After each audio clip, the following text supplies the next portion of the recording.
Whammy Gunslinger here. So this video, it's more of,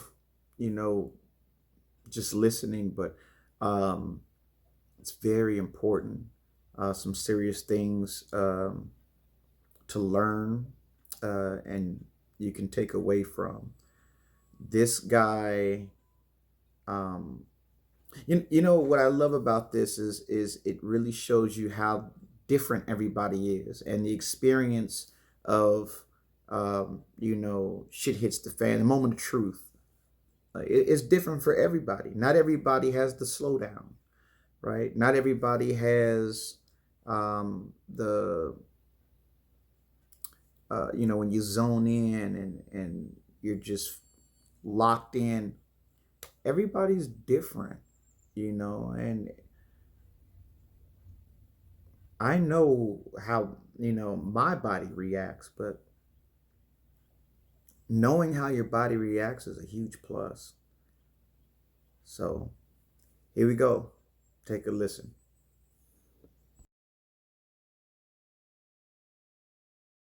Always predating. And once again, like our previous podcast, we're joined by Mass. He's in town. Hey, gang. And on microphone. And actually is responsible for arranging for this particular podcast because it is, as you will note very quickly, a recording that was made by a presentation to a Mag 40 class out in the Sacramento area just, about a couple of weeks ago now? Last week, actually. Yeah, okay. One of the class members, Brian Lee, was retaking the class as a refresher, and he was asked by Mass to give a presentation to the class because he was involved in I guess you would call it a robbery, but I'd be more inclined to call it a business invasion, like an equivalent of a home invasion, except it occurred at his pharmacy, where two guys came in, guns blazing, literally, and he had to deal with it. So I'll let Mass set this up because he was there, but I want to thank Mass for actually getting this thing recorded without the direct assistance of the Predator, who was not along for the ride on that one. I was not supervising that one. So good job, Mass. Take it away. Fortunately, there was other tech support there. The credit goes to the speaker, Brian Lee. Speaking as an instructor, I don't care to dance in the blood of dead criminals, even one as vicious as this. But that said, it's exhilarating when one of your students wins a gunfight against the odds. Steve, these guys came in without a word and opened fire, shot down his elderly mother with a .45 automatic. How do you respond to that? It turns out that shooting the son of a bitch in the face with a .45 and burning a couple through his accomplice for good measure is a damn good start and tends to resolve the situation. Without further ado, I'll let Brian tell his story, and there will be some interesting learning points for you and I to discuss with the listeners when it's done. One little technical point I'll mention before we get into it is that Brian had an excellent PowerPoint presentation with photographs and explanations of this material, which obviously isn't going to translate into a good audio podcast. But Gail's going to, I believe, be able to post at least a photo or two off of the PowerPoint that'll help orient you to what he's talking about. So when you hear him talking, you can kind of tell right away he's pointing to photographs and diagrams and that kind of thing. So don't let that throw you. Yeah, go to the website, and I'll have some photos posted, and you'll be able to see what he's talking about. Go along for the ride. You'll get the hang of it. Here we go. Okay, thank you for staying late at the Mag 40 class. We have a guest lecture that I think is going to be more than worth your time. One of the people you've been shooting with here all week, Brian Lee, is here as a refresher. I think your first time was LFI 1 16 years ago? October 2000. Okay. It's good to have you back, brother. At that class, he came on top in his class with a perfect 300 score. We all saw him do it again here.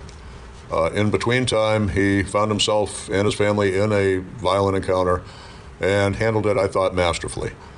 He saved his mother's life, saved his own, and I think there were some textbook lessons. It's my pleasure to present to you Brian Lee. Okay, hi, my name is Brian Lee. As Massad, I'm a former student. And after leaving the Army, my family purchased a pharmacy in Madera County. It was Almond Avenue Pharmacy. We were there about 20 years, and we sold it several years ago, and now I'm retired, both of us are.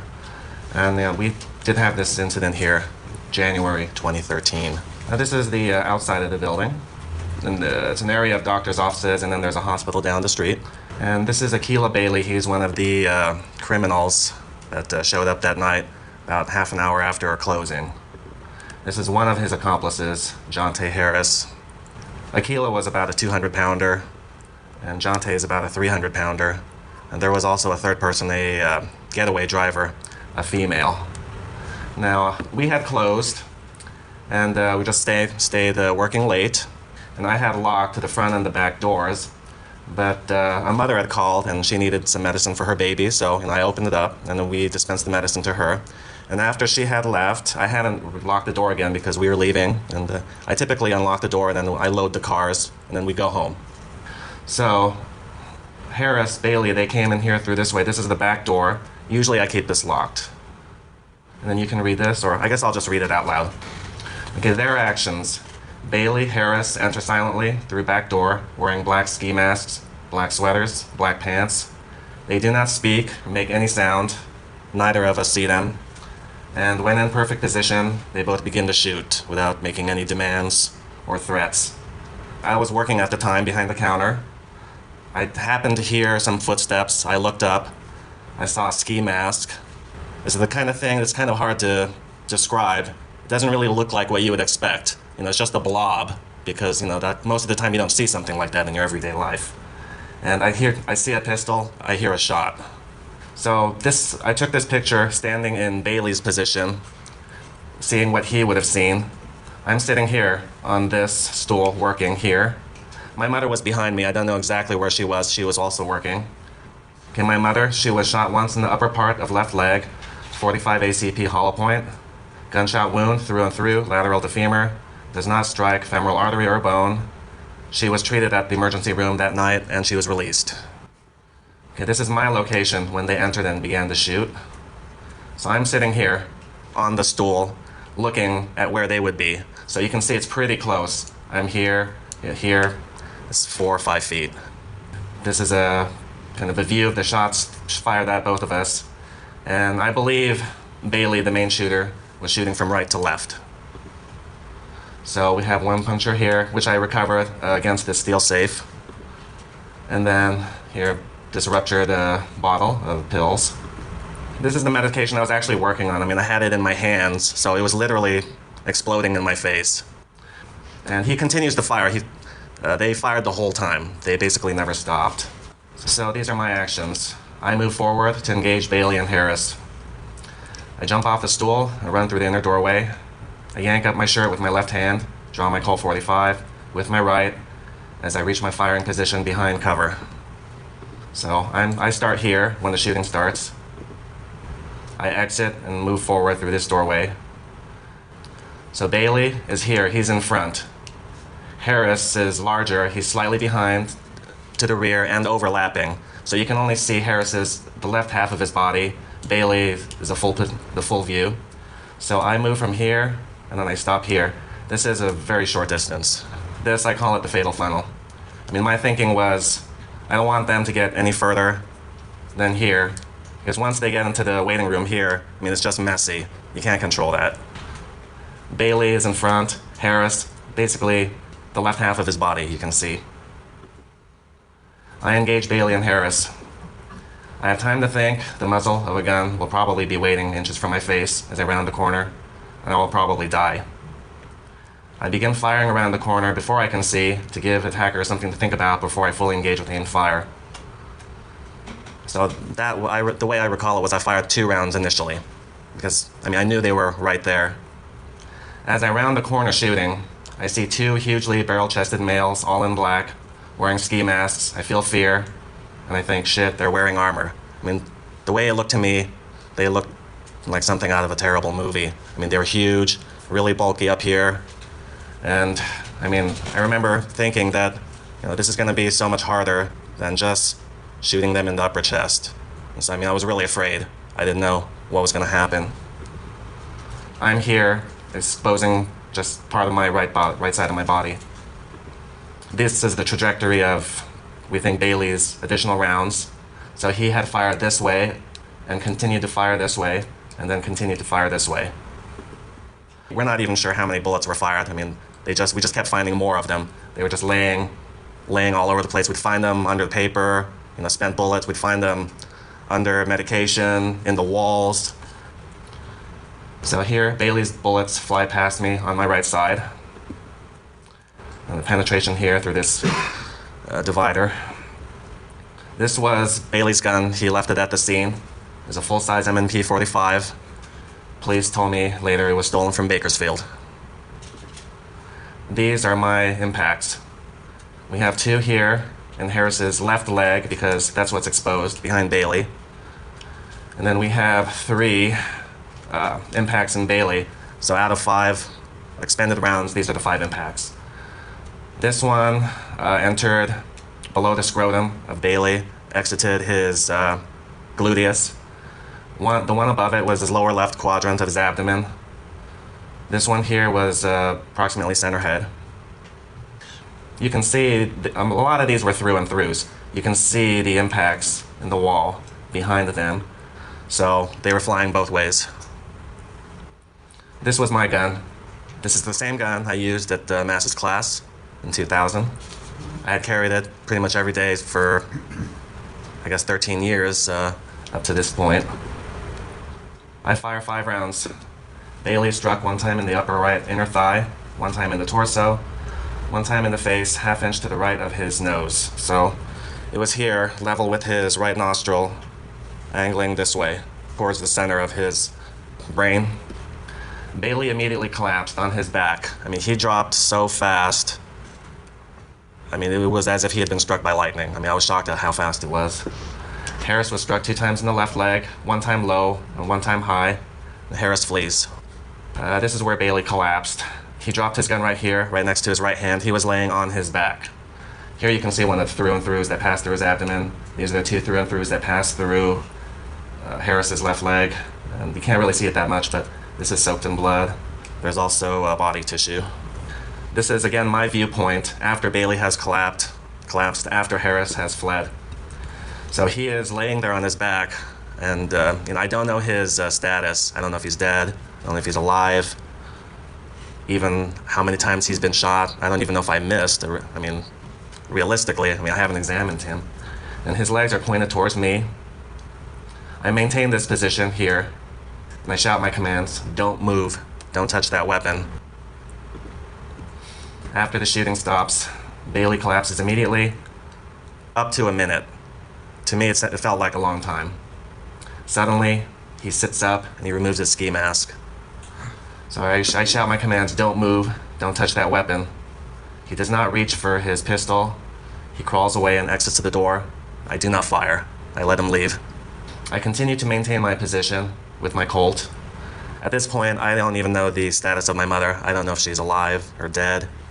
I think she could even be laying behind the counter when I go back and see what happened. After Bailey crawls away, I perform a tactical reload with a Wilson 10-round magazine. I call 911 on my cell phone. And now I have a problem. I need to lock the door. So how do I do that? I always keep my keys in my right pocket, but I have a gun in my right hand. So I just kind of work through it. I draw the Centennial Airweight I always keep in my left front pocket. I have both guns out. I holster my Colt. I pull the keys from my right pocket. I lock the door. I go back to my previous position. I redraw my Colt. I have 2 hip guns in my hand.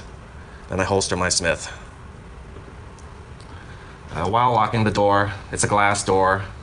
I shine the laser, the crimson trace through the glass, because in my mind, I don't even know who's out there or how many out there. In my mind, they could come bursting through the door again. At least that's how I perceived it. So out of 3, or out of 5 shots fired with the hollow points, actually 3 were through and throughs, only 2 stayed in. And this is where both of them eventually exited from the back door. Here's a close-up of the blood. And this, we believe, is Bailey's blood trail. He was shot 1 time in the leg, 1 time in the torso, 1 time in the head. He's deceased. Harris, he was shot 2 times in the leg, and he was arrested. The getaway driver was also arrested. That's the outcome.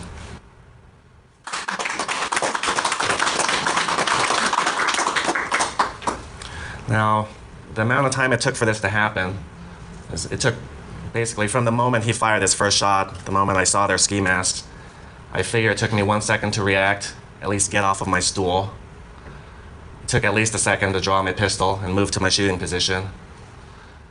I fired my 5 rounds in about 1 second. I can still remember the cadence in my head. It was 1, 2, 3, 4, 5, just like that. And Bailey's collapse was instantaneous, and Harris, he just left immediately. So it was 4 seconds basically total from the first shot to the last. At this time, Bailey is still laying on his back. So these are the psychological effects that I felt during this. I did have diminished hearing after Bailey's first shot. We fired a lot, up to 15 rounds of 45 ACP indoors.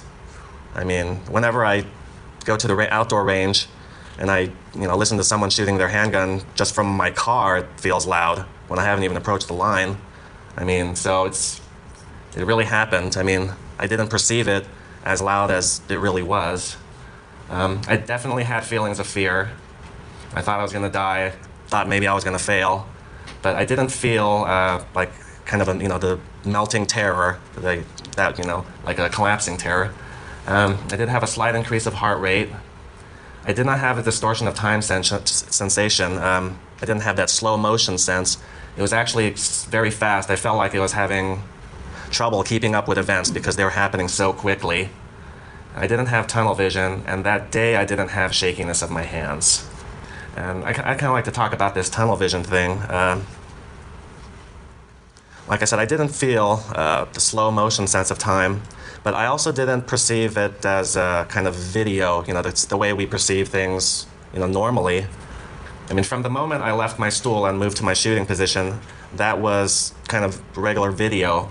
But from the moment that I looked around the corner and fired, it changed into like stills, like very wide angle, high definition stills. And I had about 3 of them. One still was, the first one was the image of both of them being huge, all dressed in black. I guess the second was of me firing my 5 shots. And then the third still was Bailey on his back and Harris gone. I mean, so it just went kind of 1, 2, 3. I couldn't even really tell you what happened between the stills. I mean, because, it was just distorted. Then right after that, after Bailey had collapsed, after Harris had left, after that I returned the video, just like normal perception. Post-shooting after effects. I did have sleeplessness. I did have nightmares for quite a while. They were actually pretty violent nightmares, nightmares of having gunfights. And one very peculiar one, I had never read about it before, was something that people call exploding head syndrome. I mean, some people have experienced it, not related to shootings, where they're sleeping, they hear like a loud explosion in their head, and then they wake up. I mean, no one really knows their cause. The way I perceived it was the first time I'm laying in bed, sleeping in the morning, I feel like I hear a gunshot right next to my head, and it is so loud and so realistic, I believe it's real and that I have hearing damage. So I sit up, I'm not even sure what's happening. I think, did I shoot my gun accidentally? And I checked that, and no, I mean, there hasn't been any shot fired. It was just some type of nightmare. And I did have a series of those later on. I would keep waking up after hearing a very realistic gunshot. And so for a while, I mean, they were so realistic, I felt like I had to look around and make sure somebody wasn't trying to kill me. Because after this, for about at least a 2-week period, there was a threat against my life. This was an organized gang called the Dog Pound Gang, operating out of Southwest Fresno. And there was a contract on my life. The police received information about it, and they were escorting me from my house to the pharmacy, watching the pharmacy during the day, and they did that for 2 weeks. And it was 2 two-man teams, and all from the SWAT team. So, it was a very stressful time, because not only had I had the shooting and killed somebody and shot somebody, but I had the daily continuing threat against my life. So I had sleeplessness. I was actually hyper alert for more than 2 weeks. The nightmares. I had nervous diarrhea. Just every day I would just kind of have to go to the bathroom unexpectedly. And I would have sporadic shakiness on my hands. Most of the time my hands would be fine. Then they just start shaking, trembling for basically no apparent reason. And that'd go on and off for several weeks. My mother, she was treated at the emergency room. They sewed her up, and we returned to work the next day. And so since we owned a pharmacy, I just kind of experimented. I took Inderol. This is a study that I had read about for rape victims. They would take Inderol to reduce PTSD later on, and it didn't cost me anything, 2 cents a tablet. So I just took 10 milligrams every day for like 2 weeks, and then I stopped. And I took I took diarrhea medication, spoke with some hearing specialists, and right after that I attended a conference with Colonel Grossman. He wrote On Killing, On Combat. I mean, he just coincidentally appeared near my hometown just right after this happened, and so I just attended that as a gift, from him. I also spoke with Mass, just very briefly. We didn't go into details about it, and I spent time with my friends and family. And this is a letter that I received. It was sent anonymously to the pharmacy. Mr. Lee, we are so sorry for what you and your mother went through. We hope you are both recovering. You are a hero for fighting back and ridding us of that violent, bad man so that he won't be able to hurt people anymore. And this is a letter I received from a pharmacist in Idaho. It said, I am a pharmacist still working part-time in McCall, Idaho. I graduated in 1980 from the University of Wisconsin, I think. I'm not sure. I owned a clinic pharmacy, Washington. I owned a pharmacy in Seattle and was robbed at gunpoint. I am appreciative of what you did as I read about it in the NRA Armed Citizen. I was alone and unarmed and scared to death. I assume you are young and do not know about the drug topics page that named the pharmacist Citizen of the Year. He had been robbed many times, so he bricked up his counter, and anyone who threatened him was, I guess, shot. Can't remember the number, but it was many he disposed of. You have the right to carry arms and protect yourself and your family. Let's not let these liberals take away our rights. Keep up the good fight. Some of our patients, they owned a trophy shop, so they made this really nice thing for us and presented to Sophie Lee and Brian Lee in recognition of outstanding customer service and tremendous bravery in the face of overwhelming danger. And this is what I was carrying. So it was my Colt, Wilson 7-rounder in the gun, 1 10-rounder and 1 7-rounder on my pack, Federal 230 grain Hydroshock, 18 rounds total. 1 magazine holding 185 plus Ps, all of it carried in the Milk Sparks Mitch Rosin Galco holster. This was the J-frame that I used when I locked the door. I also had a flashlight, phone, knife, pepper spray, and a handcuff key. And well, if you have any questions or you want me to expand on something, I will. Yeah. So when you were faced with 2 targets, what went through your mind on the target? Which one did you hit first? Was it the closest, or was it? Well, like I said, at that point I moved from video to stills in the way I would see things. So it's really hard to kind of describe it. I thought I had fired 2 rounds before even poking my head around the corner, but that doesn't match up with the way I fired my cadence, which was continuous. And the fact that they all made contact, it's confusing. I can't really say what happened, but I do remember clearly seeing both of them, thinking that they were wearing vests, which they were not. They were just so big, and they were wearing those big black sweaters. And so basically what I was thinking was low and the head, the pelvis and the head. And the sequence was so fast, 1, 2, 3, 4, 5. I don't remember how I decided to, what order to shoot, but I did pie around the corner, shooting from right to left, I believe. So obviously it's amazing that you were shot to the face like that, and it proved really good. But were they casing you to know about your exit time? How did they know? I don't know if this was ever uncovered to come to the back, or were they just lucky?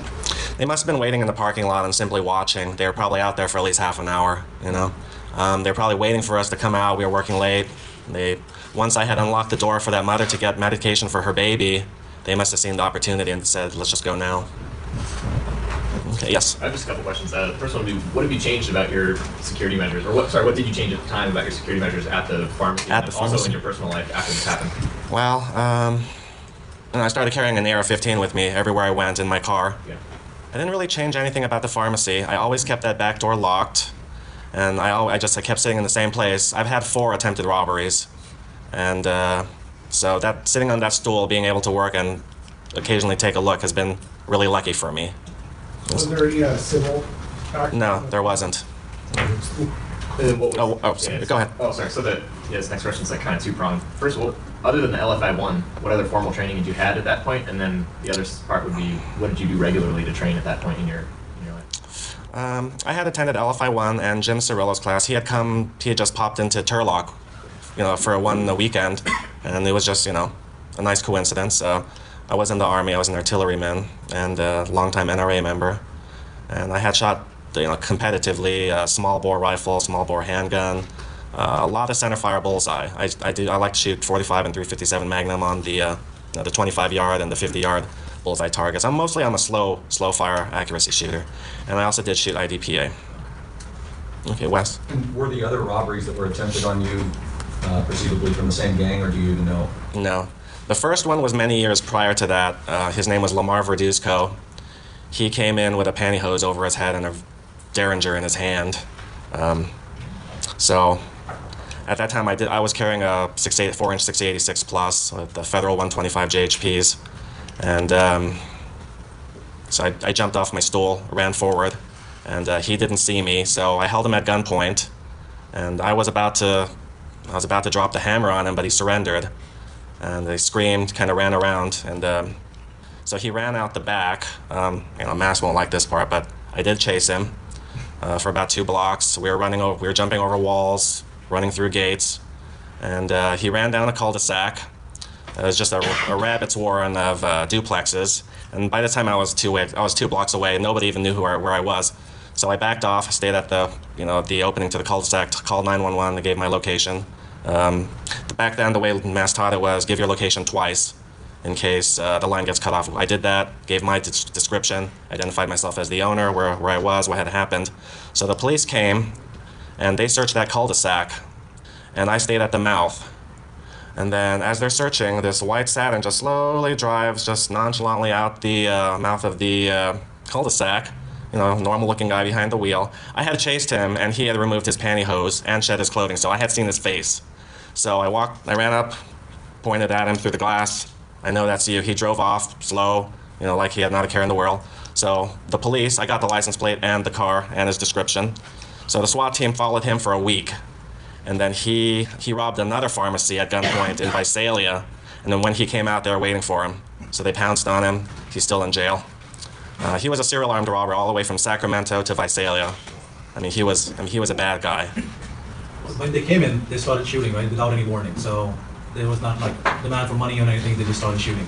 We don't know what they want. Later on, Harris, the survivor, said they wanted promethazine cough syrup. If that's true or not, I don't know, but that's the information we have. And could you elaborate what happened after the shooting when the cops came in? What happened after that? I had locked the door and was still maintaining my position. I was on speaking to the dispatcher, 911, and she was very professional. I told her I would not open the door until the cops were readily identifiable, just like the 3 rings of safety that Mass described. So she told me, I will tell you when they arrive, and they will be in uniform, they will have lights. So once they arrived, I could see them through the glass door. She told me to holster my gun. I did. I unlocked the door, and then they came in, them and then the paramedics to treat my mother.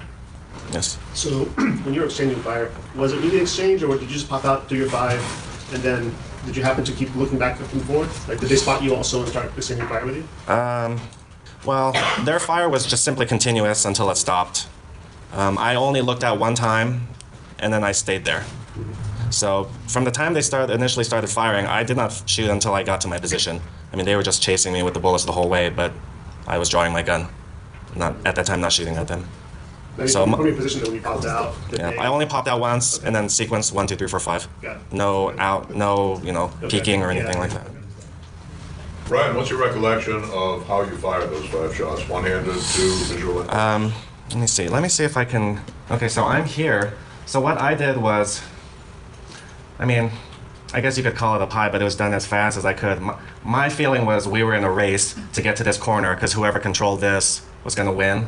So I planted my right foot here. I went into a really deep cover crouch. So I was shooting low to high. And it was isosceles, which I shoot all the time. So it just kind of naturally happened that way.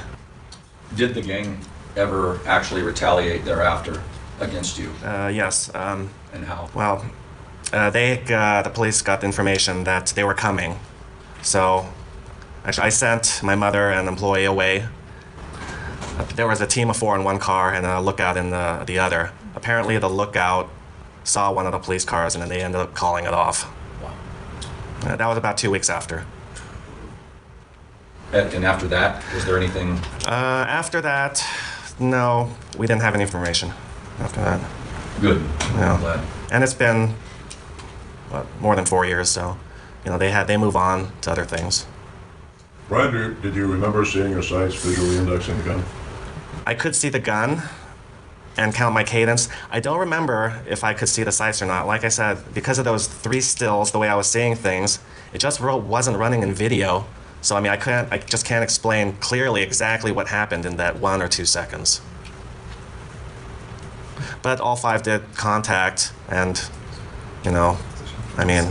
my thought process was to put my head around and then engage with aimed fire. So that seems like that's what happened, but I can't say for sure. Did you fire those 5 shots of slide lock? No. No. So, I have 3 rounds remaining in the gun. I only fired 5 rounds out of an 8-round gun.